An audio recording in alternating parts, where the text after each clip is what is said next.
we have a flexible time to manage a business with our own time, and some of us might be get inspired with a lot of entrepreneurs these days. I think the last 10 years, a lot of people want to be like Mark Zuckerberg, want to be like Elon Musk, Steve Jobs.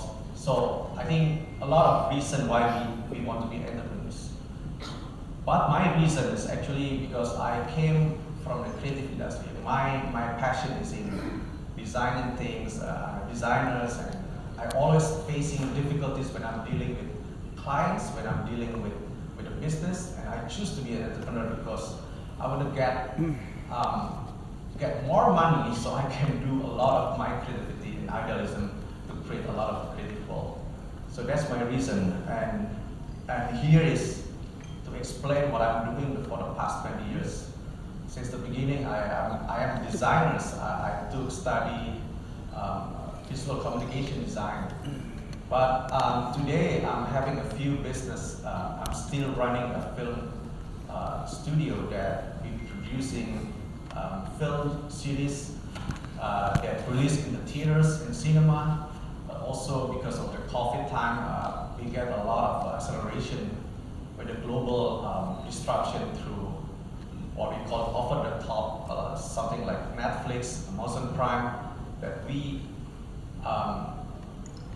producing content that fighting for all of them, that we see how technology can bring our movie, our content, our creativity goes global, goes regional.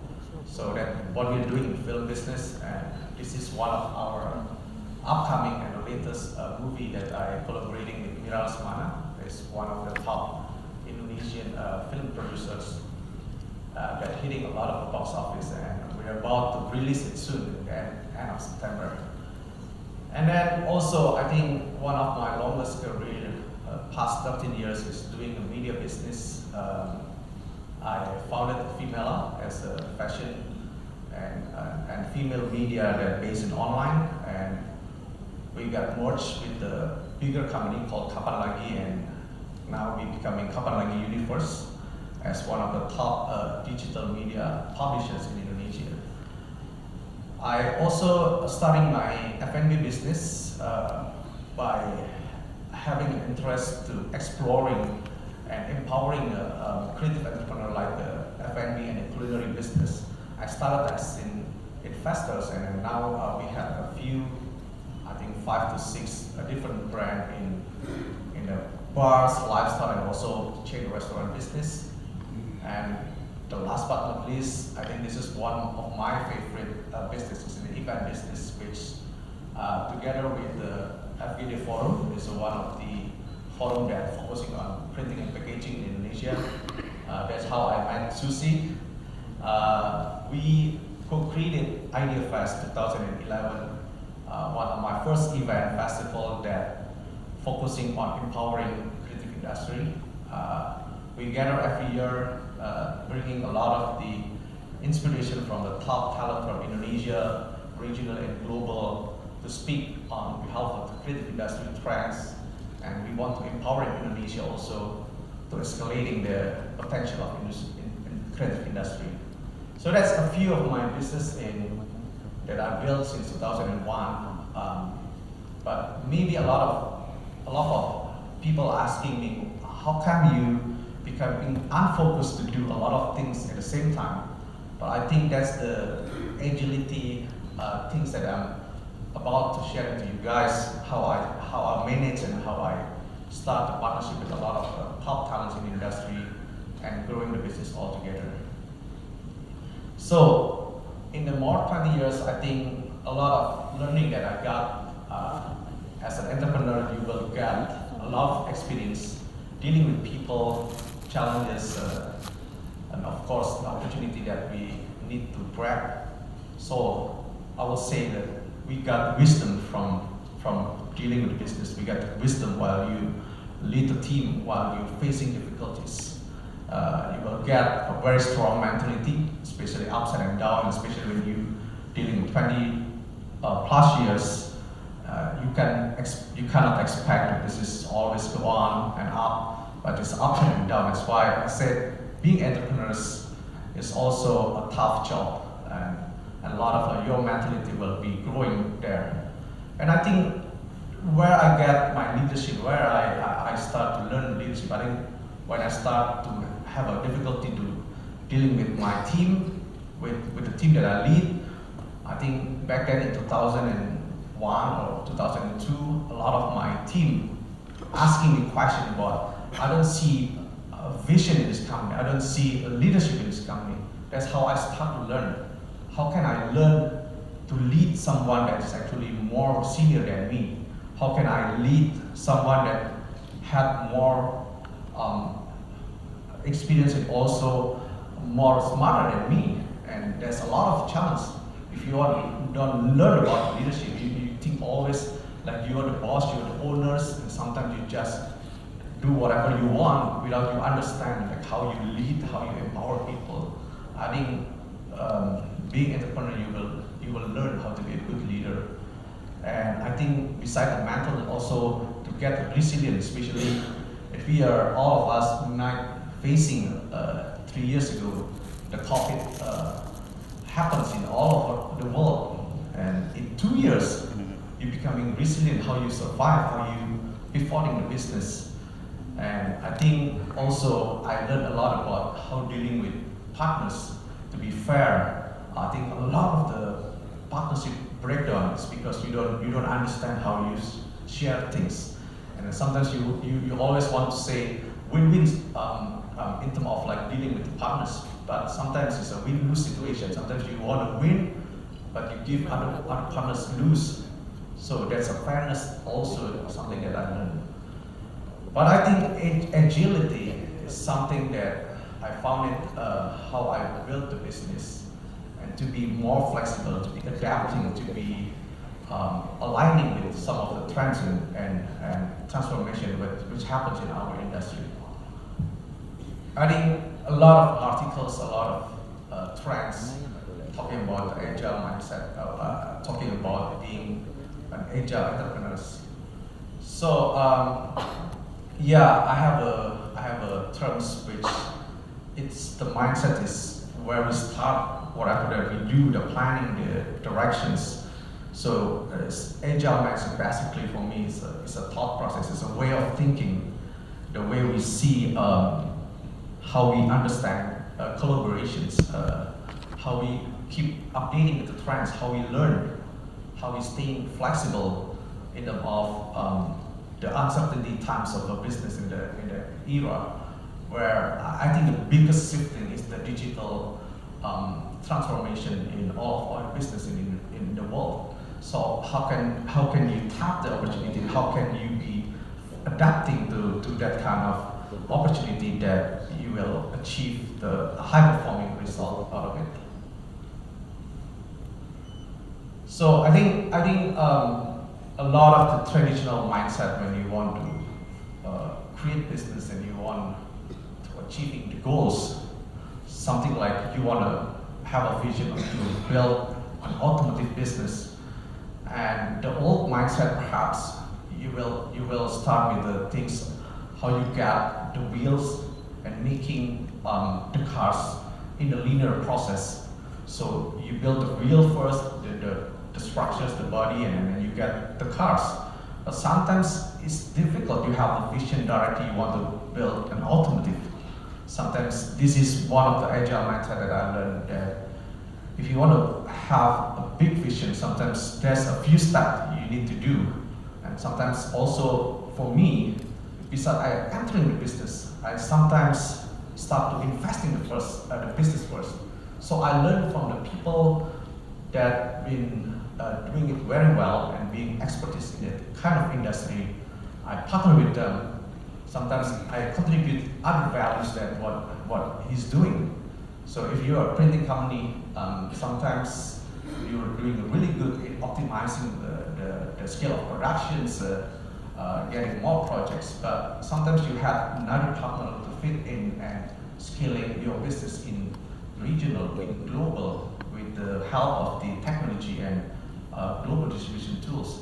So I think this is the agile mindset came in when you have a big vision, like you want to build an automotive, like a car, you starting like building a skateboard, and you see like when you build a skateboard, it's a very manual. Sometimes people fall down, and I think you need some stick on it, and then you move it, becoming like a scooter, and you get more balance on it, and you feel like, oh, it won't be really balanced, and you want to build another wheel, a bigger wheel, and you start to create a bicycle, and you feel like bicycle is not fast enough.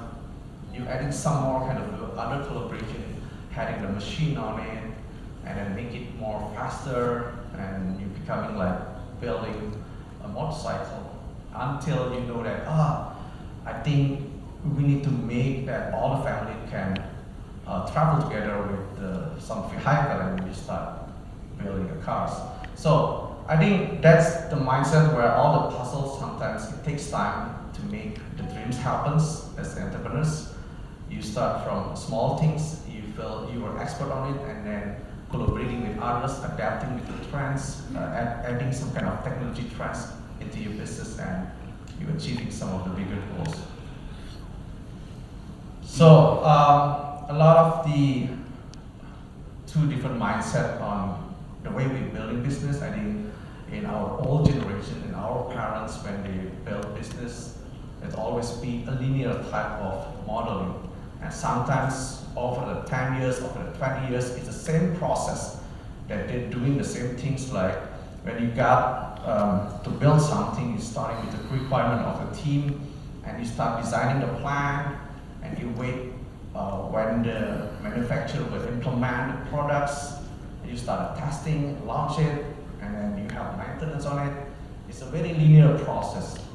And in the agility and agile mindset, I think you always keep on testing the product. Even though the product is not finished yet, you start to launch it, and you get feedback from consumers, you get feedback from your team, you're improving, and up to 10 years you will see wow product that happens through a lot of feedback, adapting to the trends, and you keep on shaping the products until the product is getting better and better. But it's won't never to be the finished line of the product, because I think a lot of the case study globally, I think one of the case studies is Facebook. How you see Facebook in 2004, when Mark started in the campus in the Harvard University. I think he just thinking of how connecting all the students in Harvard to be connected. And it's starting from the campus, and then he just launched it. Just in a few days he launched, he got tractions, he got problems with the university members, and look at how Facebook today, they're becoming one of the most powerful integrated in the way they introducing social media platform and having a lot of adoption in the world. And now they're trying to connect with the next Web3 of the trend, which internet is also moving, the technology is also moving and change, but he's preparing for the future when people have no boundaries in connecting with other people in fields like real time with the VR, with the Oculus that he's acquiring. I think the future of the way we connect with other people, like we're doing the game, we communicate with people, we're having meetings. I think during the pandemic, we had a big splash of the touch, how we feel the future of the virtual reality. And also he visioning a metaverse in the future. Even though after the pandemic, people is forgetting about the metaverse, starting to reconnect again with the offline stuff. But I think vision-wise, he is not starting with the idea from Harvard to create and disrupting the metaverse and virtual reality, but he's starting with the Facebook as the social media with the friends and connect with the friends, but it's becoming very powerful tools to communicate with global, and they are very powerful in terms of like tools to reaching global kind of market and also disrupting retail from the e-commerce side. So that's how the agile mindset happened in a lot of the technology products and companies. And we had one of the cases also like Gojek in Indonesia. You see Gojek starting from the ride-hailing apps. It could be just end up like an Uber, which is focusing on transportation industry and disrupting transportation industry. But I think the team had agility mindset to see opportunity beyond just the ride-hailing and seeing like if you have troops, a few thousands, a few hundred thousands of drivers, motorcycles, and networks, you can sell things. You can start to giving another service for the food delivery, and starting with the second business, which they deliver a lot of network of F&B companies and disrupting the way F&B companies growing. Especially we saw it in the COVID time. So a lot of people stays at home, and people are bored with the home cooked and stuff, and then they start to buying online through Gojek, and then the name of the product is GoFood, and disrupting a lot of the small medium enterprise while they are having challenges in the COVID time, and a lot of the opportunity from entrepreneurs to create food products and delivering to the GoFood. So, but with the ecosystem of what they're doing, people needs to pay, whether with the cash, whether with the credit cards, and they're starting to create the GoPay as the payment, as the digital payment, and now they're becoming one of the biggest digital payment in Indonesia. I think it shows how the agility mindset growing the company with all the opportunity, whether the flexibility that they're doing, they dare to try and disrupt more and more kind of the category of the digital industries. With this kind of two case study, I think we need to see our business where we are today and how can we disrupting this with the agile mindset. So I think here is what I learned as the requirement to be an agile entrepreneur, and then this is the things that we have in our mindset. I think first thing that I always like is to have a constant learning in ourselves. Even though you are successful, even if you are a market leader, I think you need to always see what's next in the futures, and that's the mentality is actually open-minded enough to still constant learning about the next trend. And I think the second is how can we becoming more collaborative. I think the world is not all about us, it's not all about our company, but the world is moving and seeing what's the other trends that we need to be open-minded to working with others to grow the market and dominate more. I think it's also very key to have it. And the last thing is actually being flexible and adaptive. I think that's the key, the core key of having an agile mindset. You need to be flexible enough to adjust the business, to be adaptive in terms of the next trend and how can the technology impacting and disrupting in terms of the way you're doing business before. So constant learning, I think this is based on what I always do in terms of learning. Is not always, let's say, being a designer, should I take a business school? Should I do a film school, event business school, or an F&B background? I think a lot of things that we can learn, not always in the university. You might have a business degree, but you can do a film business. You can have the design degrees, but you can also be a businessman. So I think the key in your heart, in your mind, you want to learn more and more. I think one of my key learning is I always engage with one of the best partners in the industry. So wherever I came to the new industry, like film, like media, in the film business, I think I still remember in 2009, I get inspired by one of the top box office movie director in Indonesia, His name is Hanung Bramantyo, that's creating one of the top movie called Ayat Ayat Cinta, Verses of Love.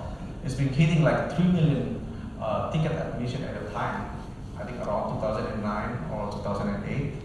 I met him directly after the movie release, and I congratulate him, and I said to him like, I want to produce a movie together with you. I want to come into the movie business.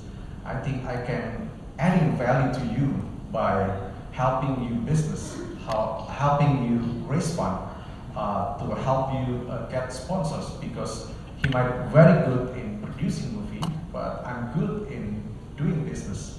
So we might doing business together in a film business, and we can grow together. And that's how he accepted my proposal. I came as a partner and helping him to produce more and more movies, dealing with more and more distributors.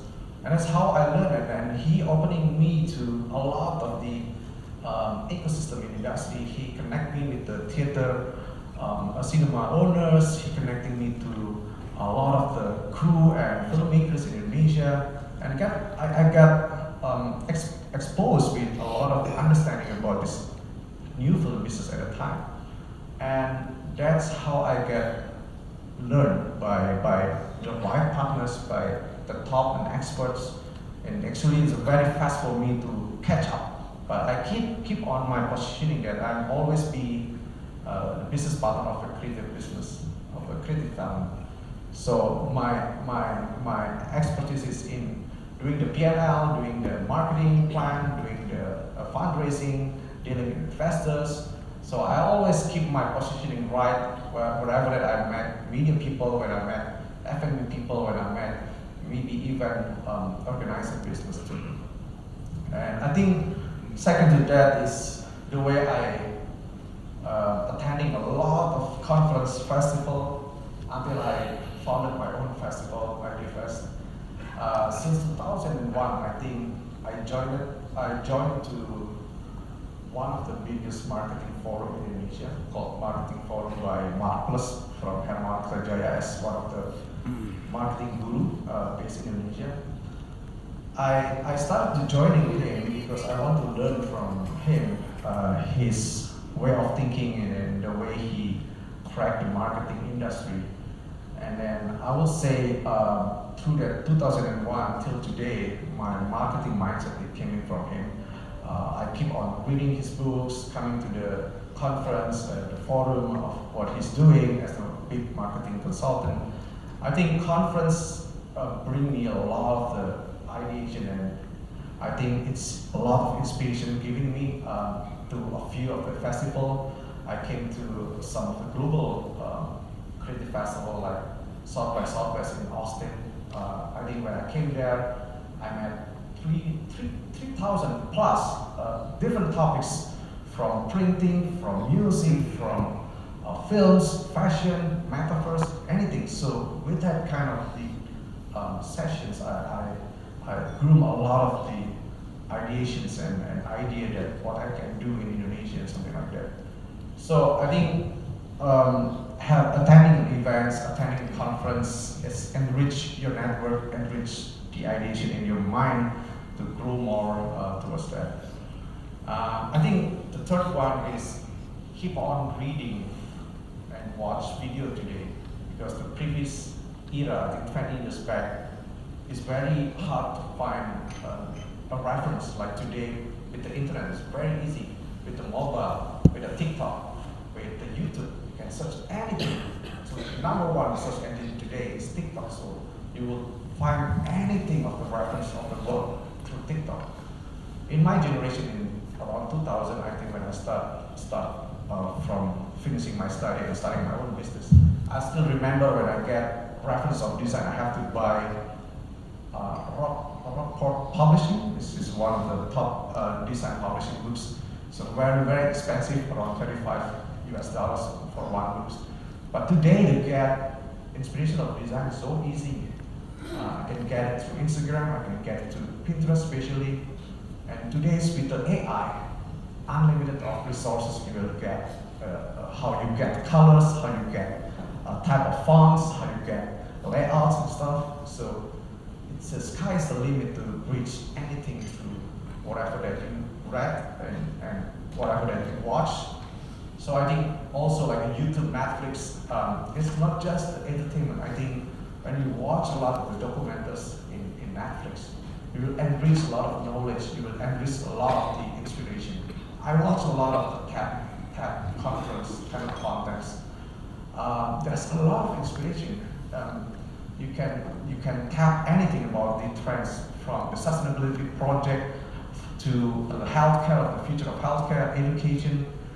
So a lot of the just disruption ideas is based on YouTube, is based on a lot of the platform.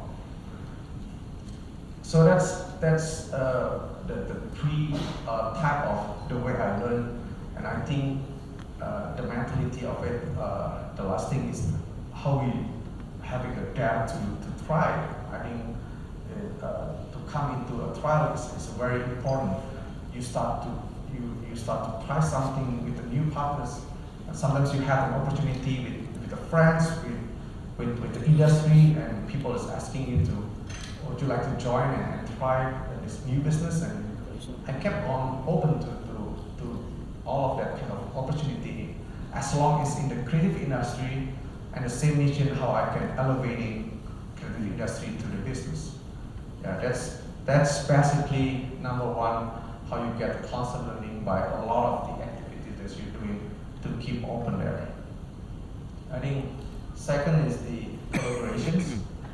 I think I had a few and quite a long of the list of collaboration because 20 years I had maybe more than 30 different partners. Some of them is stays, some of them is no longer to be partners. Some of them had a partnership breakdown with me. So I learned a lot with the partnership because partnership is not easy. Partnership will bring you faster, will bring you a company to build something that you have the courage to do something new. But sometimes managing partners is also as difficult as we manage the business. So I think by having a partnership, by having a collaboration, you need to have a very solid kind of vision where you want to go. Are we in the same boat, that seeing the same vision? Are we have the same kind of eagerness to achieve something that we having all together? And I think through a good leadership, you will retain a better kind of partnership and collaboration, because without good leadership, there's a direction that you cannot drive all the partnership goes in the same directions. It's also tough. And then I think we need to create the common kind of goals and also the energy to make you can walk faster, to fight it all together, and then making the victory all together by the same kind of spirit. And starting the business or collaboration, I think you need to be quite open to share and manage the expectation for all the partners. Because sometimes the partners have a different kind of stage of life, stage of experience. Some of them is more younger than the older one might have more experience. So you need to manage those kind of different kind of expectation, and when they start have different backgrounds, sometimes by sharing the expectation in terms of let's say the share in the company. Let's say you have a few partners, how you manage who got the biggest, who got the less, by what kind of contributions, and you need to talk it in the early of your collaborations, because a lot of people is having problem but at the end they own very little in the more percentage, and they feel it's not fair because it's not talking in the front on how the expectations are. And businesses always can be structured and can be restructured again when you have a discussion on it and sharing the expectation. I think number 4 is very important. You can't be in the collaboration just for the free ride. You need to give and contribute values into the business, into the collaboration. Whatever that you can contribute. It's your time, it's your network, it's your money, it's your knowledge. So whatever it is, you need to pump into the collaboration altogether, showing that you care, you're giving your best and what your best offer there. And then I think provide a confident shelter to the partnership is like a culture, it's like what you like to be all together. It's like a family, it's like a deeper than just a business partner, but I think sometimes culture and giving confident shelter, it will empower the spirit and the energy of the partners to grow all together. And open to failures, I think this is very difficult to digest sometimes, because in a partnership we tend to expect to have a perfect kind of a journey. But if you have a partners more than 10 years, sometimes you understand the upside down of the business, and you have to face sometimes your partner didn't quite well in delivering things, and sometimes it will fit into the failures. But it's okay, because partners, you will be open. Sometimes you win, sometimes you lose, and open to learn whatever the failure that you face with. And I think the last thing is the communicate well. The communication is very key for all the way we do business. I think to do with the management, to do with the partners, I think communication will help a lot. Whatever you're facing difficulty, whatever you're facing problems, communication is very key to maintain how the collaborations are doing well.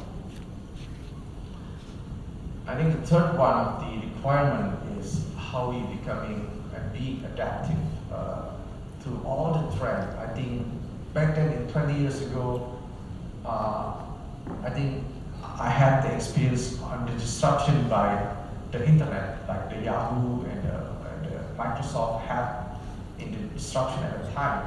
So we can start by communicating with others, by sending emails, by sending out catalogs to whatever it is in the world, to reaching more markets, to reaching more partners, distributors, start by having the internet. But I think my previous generation, I think in the Steve Jobs era, that where the computer disrupting all of our work, where there is a moment where we calculate our business by having the P&L through a manual things, by maybe the paper, but with computers, easily you actually creating a spreadsheet through Microsoft Excel. And I think to each of the generation, a lot of the disruptions from the computers happens, and the internet, I think 1.0 to 2.0, now it's the Web 3. And then digital disruption because of COVID, I think a lot of big accelerations happen through the era of COVID. People can start to watch more online contents. People get connected with the Netflix, TikTok. I think they rise during the COVID. And after COVID, I think there's two of the direction. During COVID, people said the next big thing is the Web 3. People were connected with the blockchain. And then some of the creative industry are happy with the disruptions of the NFT, and seeing this is how art can be valued, how can be goes to the market, like with the blockchain technologies. And but after the pandemic, I think last year the crypto and all the blockchains crashed, and people seeing what next then after the Web3. And it happens, I think last time, I think this year I went to Southwest back to Austin. I'm seeing what the biggest trend, what they're talking mostly is all about artificial intelligence. I think this is the really kind of next big thing after the Web 2 and the Web 3. I think social media been doing really well, adopting well, especially in Indonesia, by a lot of the population connecting things with Facebook, TikTok, and also Instagram. But I think the next phase is how the artificial intelligence disruption happens through all of our business, our lifestyles. From the film industry, I think a lot of the challenges when a lot of the creative writers been hitting by the upcoming artificial intelligence trend. I think Hollywood had a big strike today, but a lot of writers didn't want to supply to Netflix or Hollywood studio because a lot of the OTT and distributors using AI to create stories, and they actually have a very big kind of strike today. So we have to be smart enough to understand this trend and how can we adopt it to our business. How can we leveraging our customer service through AI? How can we use the predictive kind of a trend with the AI?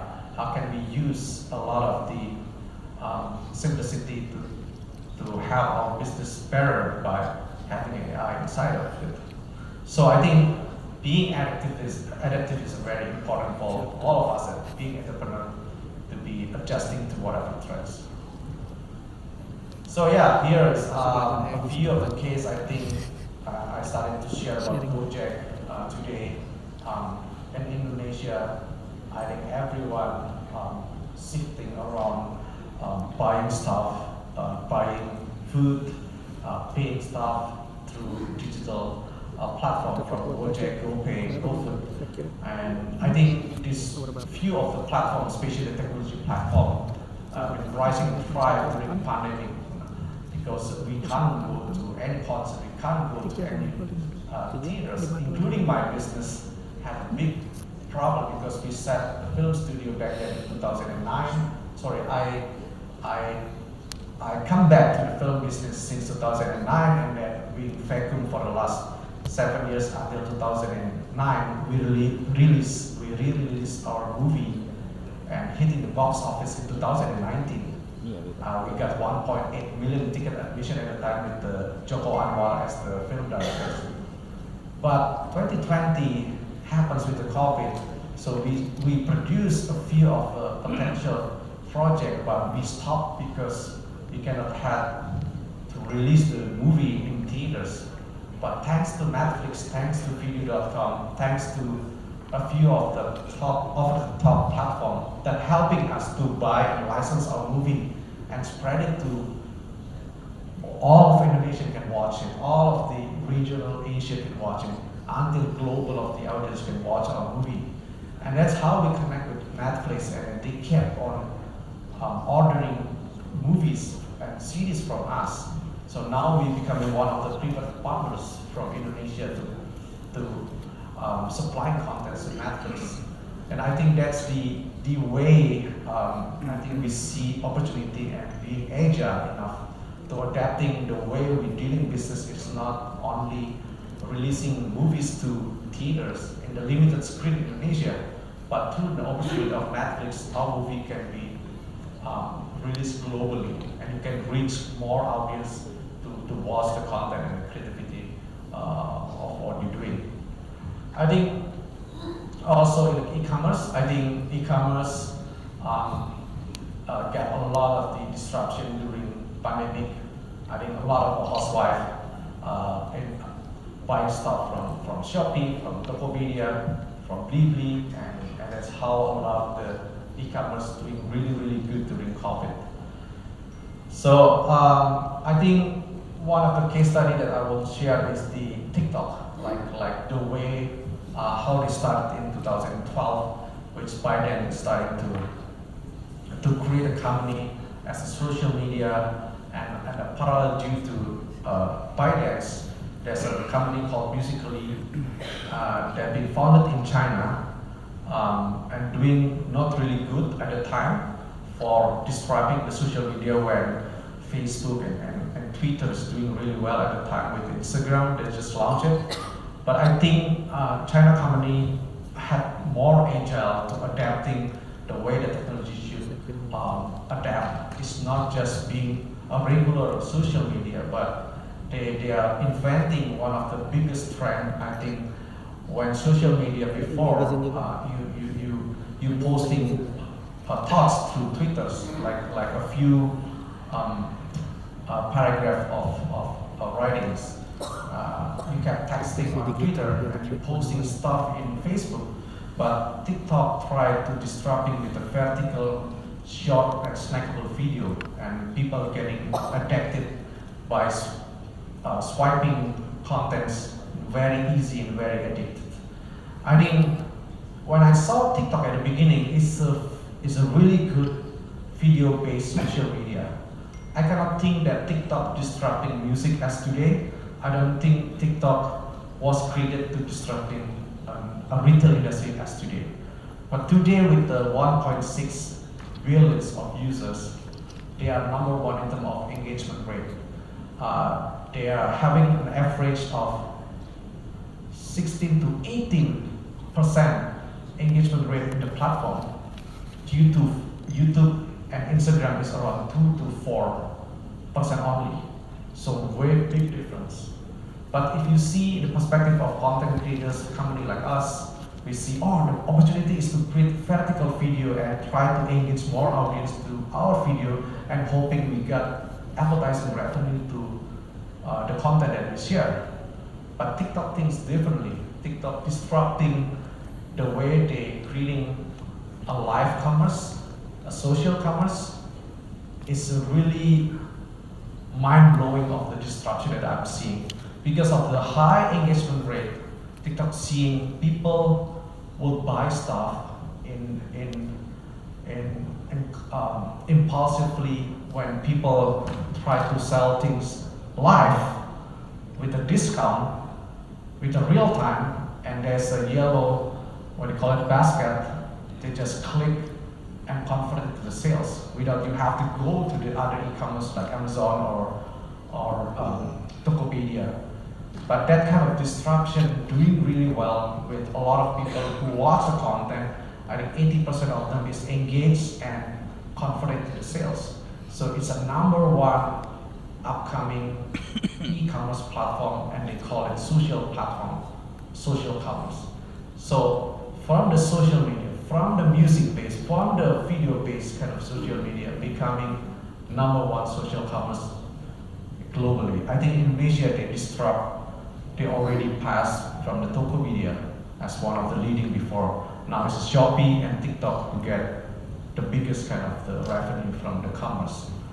So I think through that kind of model, we can see it takes only less than, I think, around 10 years, they're disrupting the market from social media to the social commerce. We cannot think like, who will beat Tokopedia and Shopee at the time, but TikTok does it with the agility mindset.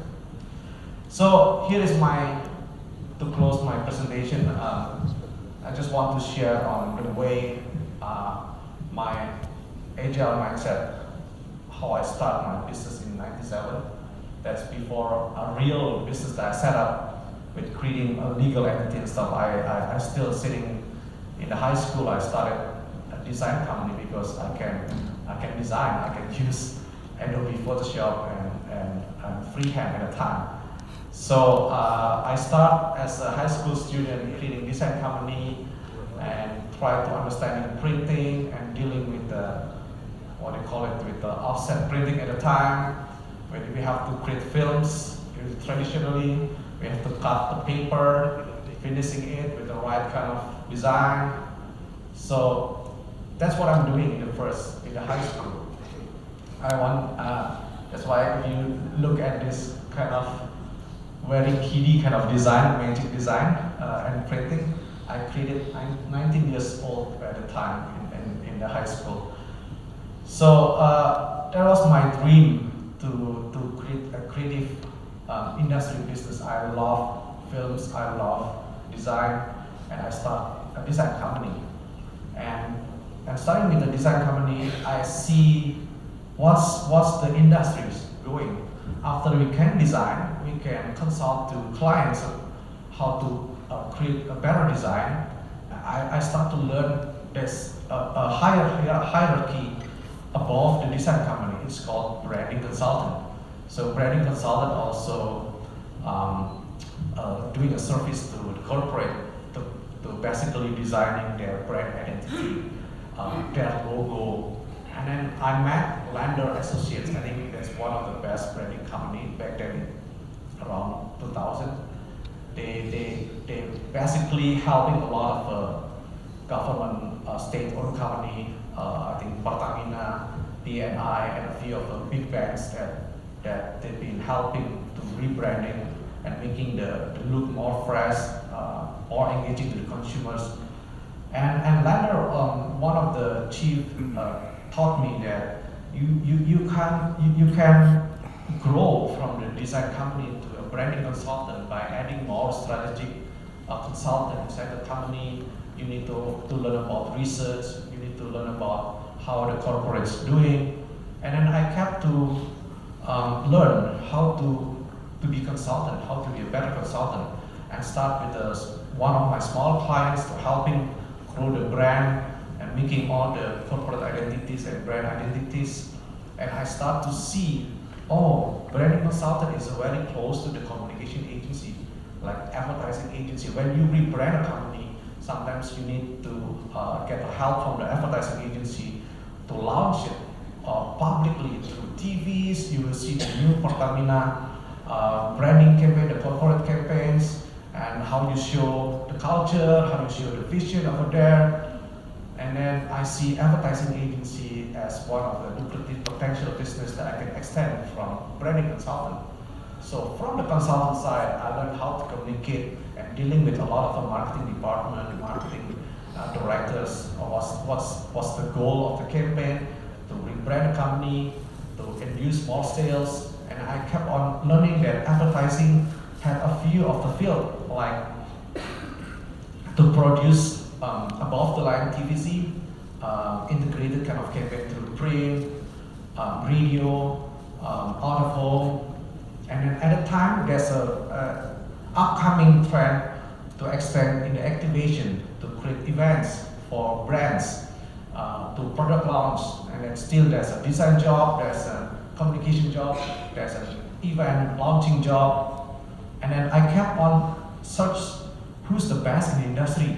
I paused the best of the best from the category of the industry, from advertising, from events, from PR, until I found globally there's one of the biggest advertising media group called WPP. So 2006, I met with the CEO of WPP, Martin Sorrell.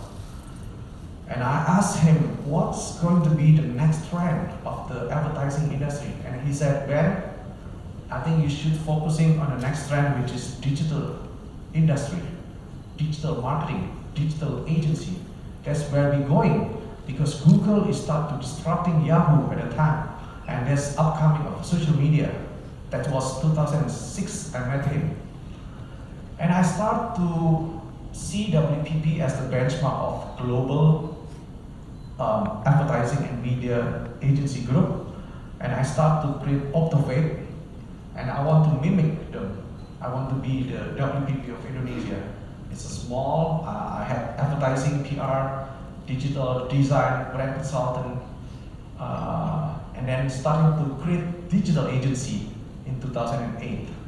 I guess that was one of the early era of the digital agency, that creating a lot of the social media campaign like Facebook, creating websites, and drive the traffic, and creating an SEO for the brand. And then we end up in 2011, our digital agency being acquired by WPP. So I got inspired by the WPP CEO, and I end up the digital agency being acquired by them. So another learning when we got acquired by WPP, I see the way we build business is not only a drive to the profitability. Of course, profitability is important, but sometimes as a founder, you can build something and then sell the company to a bigger group like WPP. And I got acquired and I started to learn about M&A. What is merger? What is acquisitions? What is build to sell kind of a company? And then how my financial background coming in and then shaping the way I see business. Okay, of course the profit and loss is important, but sometimes if you want to hit very, very big, you can sell the company. So in 2010, during the acquisition, I spinning off my time to see the next thing in digital media. Because at the time in Indonesia, 2010, is where the venture capital, is where the digital industry started to come in Indonesia. And that's where I think Toko Video was born in 2009. So around 2010 is close to a lot of hype of digital industry coming in. And I start to ride the wave because I did a lot of digital marketing services for Unilever, for PNGs, and then I get knowledge about digital media. And then I start to create Female Up, one of the female fashion and lifestyle media. And then one thing that I learned is actually I engaged with the top media figure, which is Dian Mulyadi. She's the one who bring Harvest Bazaar to Indonesia, Cosmopolitan to Indonesia. But she came from the traditional magazine background. I came from the digital marketing background. I said, let's collaborate and create one of the Indonesian first fashion female lifestyle media. And I know a bit about digital marketing background and media, so she knows about fashion and female kind of background of media. So we collaborating and build Female. With our collaboration, with the agility of, I taught them how to create more shorter kind of content, because in magazine, you have to create one article for a monthly editions. But in online media, you need to create every single day of a new content. Even we have to create content every hour. So in a day, you need to produce, let's say, 10 articles minimum. So that's a way of different thinking from the traditional media that they always publish things in a monthly basis. Now we have to produce in a few hour basis. That's another agility that we are collaborating with the experts. Then finally the media launched and we got a lot of traction until one of the big entertainment online publisher called kapanlagi.com wants us to merge with them and creating one of the leading digital media group back then in 2005. And finally we got another acquisition from Temasek company called MediaCorp in Singapore. So I learned the M&A back then in 2011. I got another M&A in 2015 by head learning. I never had any background from the investment bankers. I don't have any background from the bankers. So I did a few times to exit my own company by had an experience that I thought. So that's basically how I see my process from the agency to create media. And then I think 13 years back, I'm being a media guy right now. So, but today I see, I think since 2015 when I got acquired, I see media have a very different kind of model. And I think a lot of disruption happened through social media. And I will say this is my approach to create an agile media, that I believe that the success of today's media will have an agile collaboration approach of the content creators, which is YouTubers, filmmakers, the one creating contents, and the social media platform like from Facebook to Instagram to YouTube until TikTok. We have to be expert on dealing with those platforms. And then we're creating experiential activation like festival, like music festival, like comedy festival.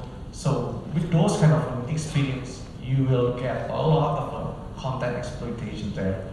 And then I think today's media is no longer just one Compass or CNN, but I think a lot of homeless media that are focusing on each different kind of a vertical of interest, like a cooking kind of media, like parenting kind of media, like automotive type of media. So this is the way I see the agility in the new trend of the agile media. So back then, after 23 years old, kind of my experience and today's, I think here is our ecosystem that I believe media is no longer just one of the type of platform, no longer just a website, no longer just a radio or print or TV, but I think the media will adopting to any of the platform that collaborating a lot with the content creators, collaborating a lot with the experiential kind of activation and festival. Even though we coming into the music business through a boy band and a girl band, like we get inspired by the K-pop and Korean entertainment, which they becoming the icon that reaching a brand partnership. Like I think Blackpink, everybody knows that 4 of the members of Blackpink get partnership with a lot of luxury brand. So that's how we engage the media. Seeing the future of media is no longer just a one platform, but it's going to be quite agile the way we collaborating with a lot of platform and talents.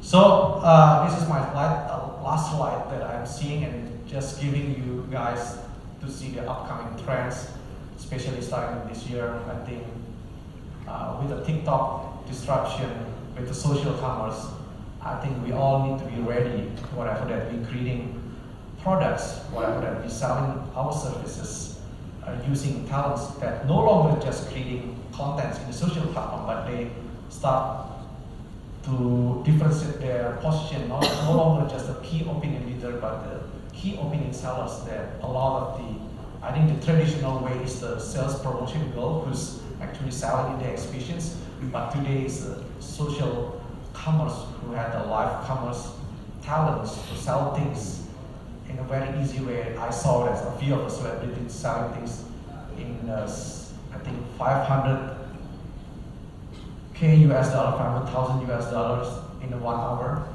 I think more and more that can disrupt in a daily kind of engagement and conversion. And then I think a few also like sustainable product, especially doing a printing industry that been shifting also with the more sustainability, the paper printing, packaging with the eco-friendly, with the biodegradable kind of packagings. I think also that electrical vehicle, especially in Jakarta, there's a pollution and a lot of push towards the EV kind of business.